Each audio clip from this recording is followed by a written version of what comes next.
This is TV18 and you're watching CNBC-TV18. Mr. Kotak, Yes, many Shri. thanks for joining us here. This is a Saturday surprise or a Saturday shock. I don't know what to call it. But take me through why you felt the need to make this decision. We spoke barely a week ago. You didn't give any indication on how soon you were anticipating to make this change. You did, of course, talk about succession, but you didn't give any indication or a hint about the fact that you were looking at this decision being barely a week away. So, Shireen, the bank is required by the Reserve Bank to have three senior positions step down no later than 31st of December, which is the chairman, managing director, and the joint managing director. So we are all in what is called the transition phase as per the regulatory guidelines. And since all three of us were supposed to be going out before 31st December, I felt it appropriate that we sequence the transition.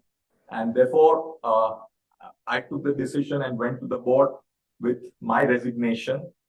And the board has accepted my resignation, at the same time has appointed Mr. Dipak Gupta in the interim as the Managing Director and CEO, subject to RBI approval. Mr. Dipak Gupta's term also ends on 31st December. The bank has also confirmed today that it has made its application for the new CEO well in time to the RBI, and we are awaiting RBI's approval on that. Therefore, it is a sequencing process. I step down today. Subject to RBI approvals, Mr. Gupta continues in the interim as the CEO up to 31st December. And hopefully within this period, we will have RBI approval for the CEO, who would then take charge from January 1. So this is a very thought-through sequencing process. And our current chairman also retires on December 31. Mr. Kotak, apologies. As I said, this is a Saturday surprise and a shock. So I'm speaking to you from the airport, and there's a lot of ambient noise over me. But I wanted to get a couple of clarifications in, sir, because as you pointed out, even Mr. Gupta's appointment is an interim measure pending the RBI's approval. But you were also meant to submit names to the RBI, proposals from your end as possible successors by the 31st of August. Have you sent in those names, Mr. Kotak? Yes, Shireen, we have sent in those names well in time to the Reserve Bank of India. And I would also like to clarify that the board has appointed me as a non-executive director on the board today. Mr. Kotak, can you tell us how many names have been sent to the Reserve Bank? Is it 2 or more? The requirement is at least 2 names, and the bank has sent 2 names in order of priority. And are these both internal candidates, that the names that have been sent, sir, or is it a mix? Shireen, I think you'll have to wait for that information. So keep your horses held till then. I'm just trying to understand what the next course is likely to be. But Mr. Kotak, as you wrote in your statement and as you said in the interview that we did barely a week ago, that you have managed to build an institution that will hopefully outlive its founder, and pretty much on the lines of what has happened globally with financial institutions. You named some of them as well. How confident do you feel at this point in time in being able to hand over the reins, hand over the baton as you make this transition, as you make this change? Shireen, Kotak Mahindra Bank now has more than 100,000 employees as a group. As you know, we started this in 1985 with 3 employees, 300 square foot office space in Flora Fountain, Mumbai. And we've come some ways over the last 38 years. I see the strength of our management team, the depth of our institution as quite outstanding. And I'm very confident that the institution, Kotak Mahindra Bank, which I'm also very proud, is a majority Indian-owned institution, will play a major role in the future of India. I know you're stressing on the Indian ownership aspect, and I know that is something that that you have, subtly as well as directly, many times sort of tried to re-emphasize the Indian ownership of the bank versus the large FII holdings in others. But Mr. Kotak, couldn't this have happened in December, which is when your term was meant to end? That was the expectation as well. Why the need to do this? Because even Mr. Gupta's appointment is an interim appointment, is an interim measure. So could this not have just happened in December? I think one is the point of sequencing and transition. We think it is important that we sequence and transition. The second, as you know, probably, that my older son's marriage is there in November. So I have personal and family commitments as well, which I would like to give fair attention to.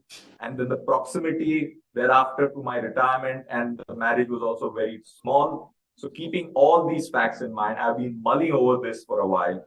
And I just felt that it's better that I move and step down in good time rather than hanker till the last day.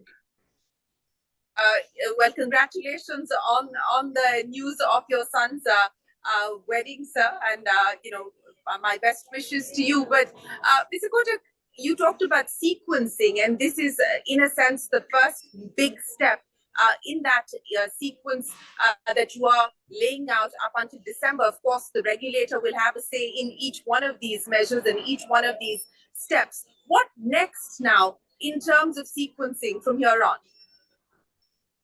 So I think we, now that we have taken this step, we await a decision on the CEO.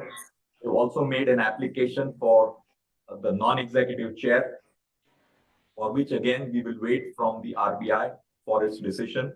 So both these are important decisions which we will await from our regulator. And extremely important for us is to make sure that the institution, from the minds of the investors, continues to perform. It's a very stable institution. It has got solid financials. And we want also to make sure that we reduce the uncertainty in minds of investors as we go forward. But wouldn't the uncertainty linger, Mr. Kotak, because we don't know who the eventual successor will be, and there is still a big question mark on whether it will be an internal candidate or an external candidate, and all of this is still, as I pointed out, pending RBI approval. So doesn't the uncertainty linger? From all the decisions which the bank had to take, the bank has taken. Submitting the names for the CEO, submitting the name for the chairmanship, Mr. Kotak stepping down and moving out from, in a way, and having Mr. Dipak Gupta become the interim CEO. So all the steps which the bank had to take, the bank has taken to put in place a commitment to smooth transition as we go forward. And I genuinely believe that the way forward is looking very, very positive for the strength and stability of Kotak Mahindra Bank. Has there been any communication with the Reserve Bank, sir? Of course, not on the names that have been sent, but on the decision that's been taken for you to step down and Mr. Gupta to come in? Yes, after the board decided, the bank has communicated with the Reserve Bank on the decision of the board. But informally, there was no sounding out with the regulator about this move. The board of the bank is fully conscious of its fiduciary responsibility, including confidentiality to all its stakeholders. And the board has acted after I took the decision to step down. Therefore, the decision to step down was taken by me. It was a voluntary decision, and there has been no discussion of any nature prior to that decision with the Reserve Bank of India. Mr. Kotak, what is the aspiration, the expectation that you now have as you hand over the reins, as you pass on the baton to your successor? What would be in order of priorities, as you're talking about sequencing, what would be the priorities that you would like your successor to focus on as and when he or she should join? My sense is Kotak Mahindra Bank has a tremendous opportunity. Indian financial sector has an opportunity. And I do believe India is at a unique position in history to transform itself in a significant manner. And I would love to see, as a non-executive director and a significant stakeholder, to see this institution flourish in the years ahead. what has been the big learning and the big lesson for you? What do you take away, at the end of this 4-decade-long journey that you've made? As you reflect back, Mr. Kotak, what are some of the pivotal moments that really define your journey and the bank's journey? I think the most important message which I take for myself is what you create must outlive you. And there has to be passion, there has to be purpose, and there has to be process. There has to be trust and transparency as you build the institution along the way. And extremely important to preserve the essence of entrepreneurship, even in one of the most regulated sectors. Right. Mr. Kotak, before I let you go, how do you feel today? Because it is a big decision. I would imagine it's a very emotional decision as well for you. As you made this voluntary decision, as you took this voluntary choice, what were the thoughts that were going on in your head, and how do you feel about that today? No, I am really very grateful to all the stakeholders, to the board, to the employees, to the regulators, to all my family, friends, and all others who have helped me live my dream. Mr. Kotak, it's always a pleasure. We wish you the very best of luck. Thank you very much for joining us on this big breaking story this Saturday afternoon. We will hopefully have a much more detailed conversation as the regulator weighs in with its approvals on the decisions that have been taken. But as always, many thanks for joining us today. Thank you, Shireen. Have a safe flight back. Thank you. Thank you, sir. Thank you so much.